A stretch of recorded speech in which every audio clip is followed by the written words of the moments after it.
65, 66, a gente percebeu que precisava de um computador grande para a USP.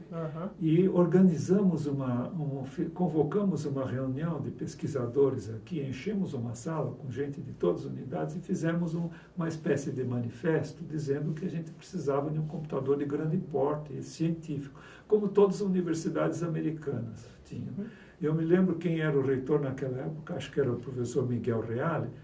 Ele me disse depois que ele se sentiu forçado, constrangido por causa daquele manifesto e não adquiriu o computador. Então, o que é que eu fiz? Eu tinha um colega de turma do ITA que se formou comigo e que tinha sido do Bandeirantes, o Gilberto Dibbe. O Gilberto era analista de sistemas da Boros. E aí eu conversei com o Dibbe e disse: Dibbe, vamos fazer um acordo aqui, vamos fazer uma mumunha entre nós. Que tal se vocês instalassem um computador lá no CCE e a gente pagasse as despesas de importação, que eram bem grandes. E nós ficamos com 1/3 da máquina, vocês ficam com 2/3. Do tempo da máquina. Do tempo da máquina. A Boros achou isso uma boa ideia, porque seria também uma vitrine. Eles vinham aqui, traziam os clientes, olha aqui, a universidade tem uma máquina Boros. E conseguimos fazer isso aí. E por isso é que apareceu aqui o Boros 3500. Para aquela época ele tinha muito maior capacidade, né? Só que não era um computador científico, era um computador para processamento administrativo, processamento comercial, né? Com isso ele não tinha a velocidade que poderia ter se fosse um computador exclusivamente científico, como, por exemplo, a física acabou instalando que era um IBM 360-44. Instalamos esse computador e aí houve coisas muito curiosas, porque eu pedi o máximo de memória, 200.000 bytes. Naquela época já havia tipo byte. 200.000. Era um monte de memória, nós tínhamos 20.000, depois foi aumentado para 40, depois passou para 200. Só que nós verificamos depois que a linguagem que a gente usava com os alunos, que era Fortran, não permitia usar toda essa memória, tinha uma restrição, eu só podia processar metade. Então, quando nós fomos processar o exame do C100, deu uma certa trabalheira, porque só podia usar metade. Não é? Havia um outro problema desse computador. Eu fiz questão que houvesse 2 impressoras, eram rapidíssimas, eram 1.100 linhas por minuto. Linhas de 128 caracteres, se não me falha a memória. Quer dizer, eram impressoras muito rápidas, muito mais rápidas do que essas que existem por aí. Bom, essas impressoras eram 2. Só que houve um problema em que a Boros tinha um sistema operacional fantástico, né, que controlava a máquina, e ele dividia as tarefas no menor partes possíveis. Então, o programa dos alunos era o que a gente chama compilado, era traduzido para a linguagem de máquina, e saía numa impressora. E o resultado do processamento dele saía numa outra. A gente tinha que juntar. Resultado, nós mudamos tudo, refizemos, alteramos o sistema operacional, de modo que saísse tudo em fita magnética, não nas impressoras. Depois da fita magnética, a gente passava para as impressoras sem essa divisão, porque o aluno tinha que receber o programa dele e os resultados do processamento embaixo. Depois, esse computador foi substituído por um Boros 6700. Eu fiquei no CCE até 68. Eu já estava me afastando um pouco do CCE, eu estava mais na economia? Na economia, porque a economia, quando eu estava em 67, 68, chegou o computador da economia, que era um 1130, já era a próxima geração.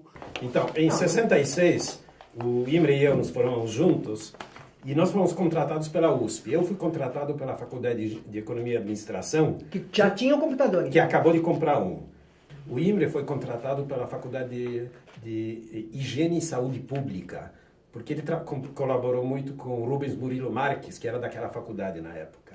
Ficamos mais até 69. E nós dois saímos ao mesmo tempo para fazer doutorado no exterior, ainda como docentes da USP. Quando o Delfim assumiu a Secretaria da Fazenda em 67, quando interviram, né, tiraram o Ademar, eu era o homem de computador da economia, eu já fui chamado lá para ajudá-lo na véspera do Delfim assumir, quando ele já sabia que seria tirado. O Adhemar comprou um computador da NCR por dezenas de milhões de dólares. E quando o Delfim me disse, o que eu faço com isso? Me chamou e disse, o que eu faço com essa bomba aqui? Aí fui analisar o processo e tinham pareceres todos contra a NCR. E no último tinha uma página do Adhemar, disse, em vista dos pareceres retro, autorizo a aquisição. Em 68, que era o meu último ano de faculdade, o Dion se tornou superintendente do SERPRO. E aí eu fui trabalhar lá, eu fui como estagiário, já com carteira assinada, então foi a primeira vez que eu trabalhei, né? Aquilo era um caos, você precisa de ver o que o Dion encontrou lá, né? Primeiro, tinha vários problemas. Tinha problema de equipamento, antigo demais, que ele trouxe modernidade para o SERPRO. Tinha problema de gente muito incompetente trabalhando lá.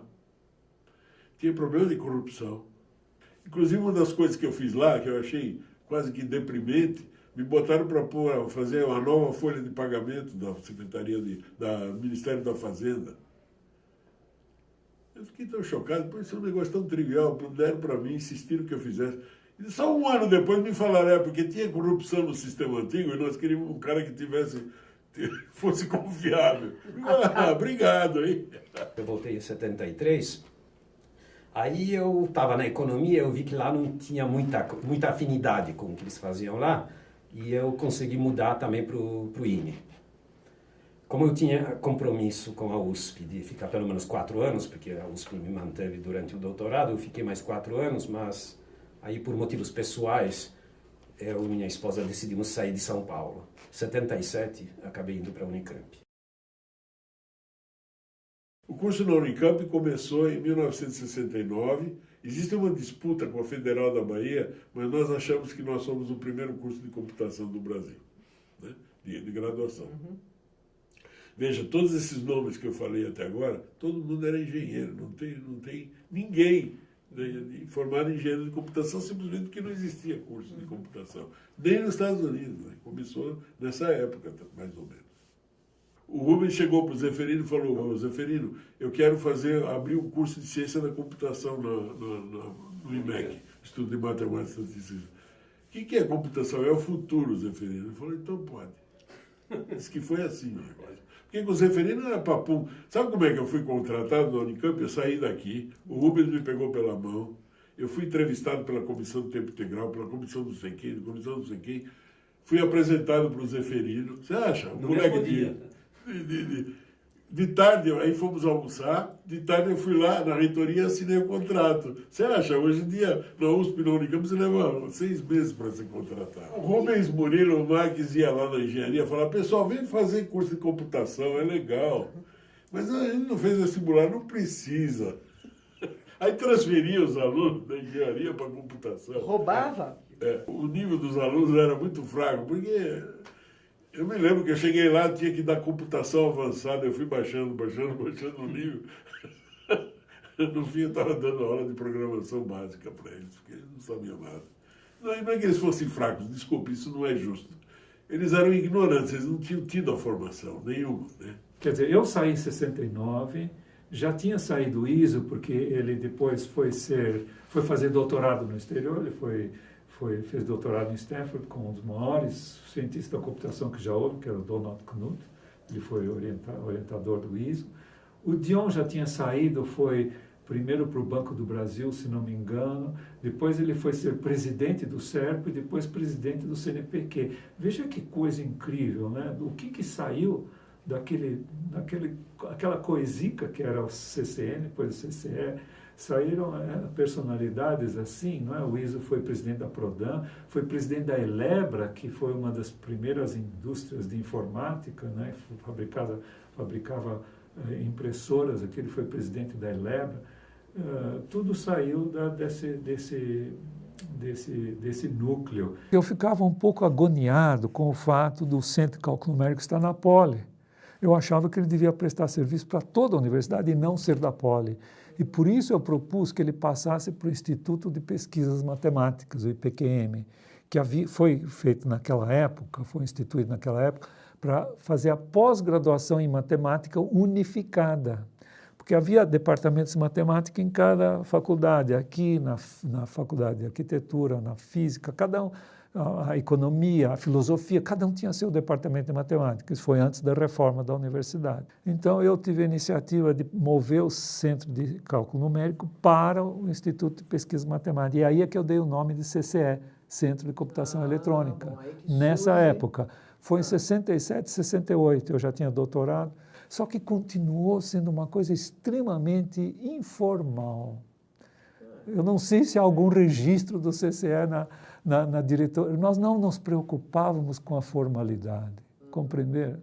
Compreende? Eu não era contratado pelo CCN ou pelo CCE, eu era professor da Poli, na matemática. Então, esse nome CCE fui eu que dei.